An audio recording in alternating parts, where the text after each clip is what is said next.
I'm Lars Langskov Nielsen. I have a farm here north of Fyn in Denmark. We have pigs on this farm. We have 2,100 sows. We produce 18,000 pigs. We have 1,350 hectare of land, and we have a biogas plant, Løggeslån Bioenergi. Today we produce 7 million cubic meter of gas.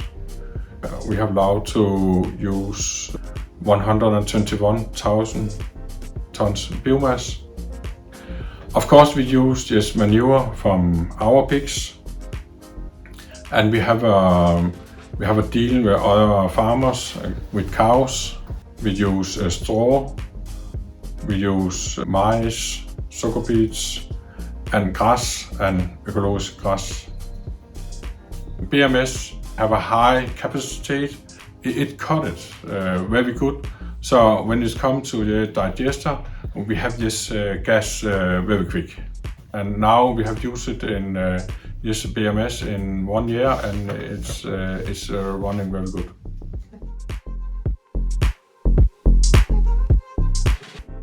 I will recommend it, BMS to biogas plants.